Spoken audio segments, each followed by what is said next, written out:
Assalamualaikum warahmatullahi wabarakatuh. Perkenalkan, nama saya Zaratun Nafisa dari kelas 1 TB2. Jadi di sini saya akan menjelaskan pengenalan tentang keracunan makanan. Jadi yang pertama saya akan menjelaskan pengertian keracunan makanan. Jadi keracunan makanan adalah segala gejala yang timbul akibat makanan yang terkontaminasi. Jadi makanan yang terkontaminasi ini dapat mengandung organisme infeksius yang berupa bakteri, virus maupun parasit atau toksin yang dihasilkan oleh organisme tertentu. Jadi selanjutnya ada keracunan akibat terkontaminasi benda asing dari luar, makanan atau mikroba maupun kimia. Nah, bahan makanan dapat terkontaminasi bakteri dan jamur atau cemaran mikroba. Bahan makanan yang mudah diserang kontaminan mikroba adalah bahan makanan yang basah. Jadi selanjutnya itu ada makanan yang berisiko tinggi. Nah, beberapa makanan ada yang berisiko tinggi terkontaminasi mikroba maupun zat kimia berbahayanya. Jadi, makanan yang berisiko tinggi ini ada daging merah dan daging unggas. Terus, ada produk-produk olahan daging matang, misalnya pie, saus, sop, dan kaldu. Terus selanjutnya itu ada olahan susu, krim atau olahan susu lainnya gitu. Terus itu ada nasi matang, terus seafood, dan yang terakhir tuh telur dan serta olahannya.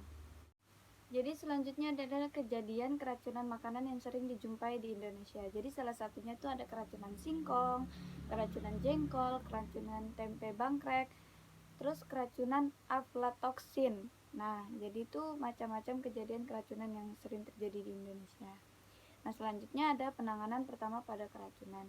Jadi penanganan pertama pada keracunan itu meminta orang tersebut untuk memuntahkan kembali makanan yang telah ditelan. Kalau tidak menolong, bisa dibawa ke klinik terdekat, itu yang dekat dari kejadian tersebut. Nah, terus itu pada kasus keracunan makanan ini biasa paling parahnya itu langsung dibawa ke rumah sakit. Nah, terus biasa yang keracunan ini orang memakan makanan yang mengandung bahan kimia yang sangat berbahaya. Nah, jadi bisa juga jadi makanan itu berkembang sangat cepat dan bisa juga beresiko tinggi sampai kematian.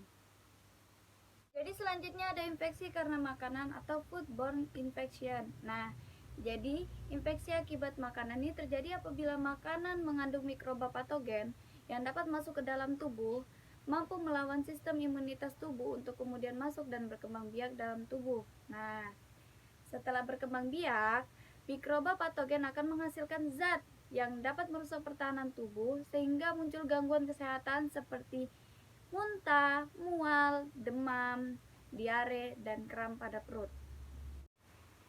Jadi selanjutnya ada macam-macam infeksi yang biasa terjadi di Indonesia. Jadi yang pertama itu ada infeksi salmonella, terus yang kedua infeksi Clostridium perfringens, terus yang ketiga infeksi Escherichia coli. Jadi untuk yang terakhir ada penanganan pada infeksi akibat makanan. Nah, jadi infeksi yang terjadi pada seseorang dapat ditangani dengan memberikan cairan elektrolit guna menggantikan cairan dan elektrolit yang banyak hilang dari tubuh akibat diare dan muntah. Nah, kemudian segera membawa penderita ke pelayanan kesehatan terdekat untuk segera mendapatkan pertolongan medis. Jadi, sekian penjelasan sedikit dari saya, kurang lebihnya mohon maaf. Assalamualaikum warahmatullahi wabarakatuh.